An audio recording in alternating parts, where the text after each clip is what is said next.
Blog की शुरुआत करते हैं माँ ललिता देवी के दर्शन से। Hello guys and welcome to my first blog. हमने सोचा चलो नए साल की शुरुआत माँ ललिता देवी के दर्शन से करते हैं और ये सुन के बच्चे हो गए सुपर एक्साइटेड। सोचा पहले चलो बच्चों को रेडी कर दे फिर खुद रेडी होते हैं। जल्दी से इनको नहला धुला के तैयार किया और इतनी सर्दियों में बच्चों को रेडी करना तो सबसे बड़ा टास्क है। लेयर पे लेयर, लेयर पे लेयर, लेयर पे लेयर, ओह गॉड पता नहीं कितनी लेयर पहनाई मैंने। चलो फाइनली बच्चे तो हो गए रेडी।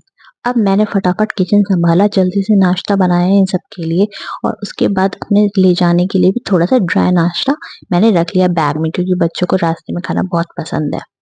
प्लीज आप भी कमेंट में जरूर बताइएगा कि आप अपने बच्चों के लिए कौन कौन सा नाश्ता लेके जाते हैं रास्ते में। और फाइनली फिर हम लोग निकल पड़े माँ के दर्शन के लिए।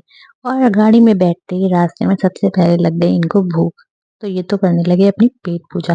अच्छा, एक चीज मैं बताना भूल गई कि माँ लालता देवी का मंदिर नैमिष में है, जो बहुत ही फेमस मंदिर है। बहुत दूर दूर से लोग दर्शन करने आते हैं और काफी मान्यता है माँ की।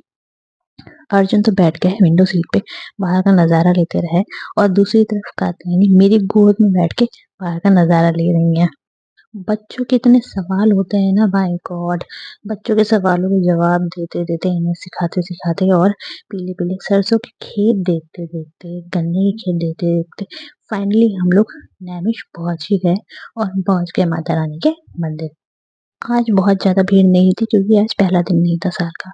हमने पूजा की सामग्री माँ को अर्पित करने के लिए फिर पहुंच गए मंदिर के अंदर। अंदर भीड़ थी थोड़ी सी, लेकिन इतनी भीड़ तो खैर यहाँ पे रहती ही है। माँ के दर्शन किए, प्रार्थना की। माँ के दर्शन करके मन को बहुत शांति मिली और इन दोनों ने प्रसाद भी खाया। इन्हें प्रसाद बहुत पसंद आया, प्रसाद होता ही इतना अच्छा है। फिर उसके बाद पहुंच के हम लोग चतुर्थ तीर्थ के दर्शन करने। मान्यता है कि इसमें नहाने से पाप धुल जाते हैं, लेकिन भाई साहब इतनी ज्यादा ठंड हो रही थी कि नहाने का प्लान तो ड्रॉप ही कर दिया। हमने सोचा भैया गर्मियों में आके अपने पाप धोएंगे, फिलहाल तो आचमन ही कर लिया और आचमन करके फिर हम लोग वहां से निकल लिए। फिर हम पहुंच गए मेरे पुराने घर। मेरे दादा दादी यहाँ पे रहा करते थे। मैं छुट्टी में आती थी तो बहुत ही मजा आता था। भैया पुराने दिन याद आ गए, कितना मजा करते थे हम लोग। हर छुट्टी में आ जाते थे, मैं मेरे सारे कजिन्स।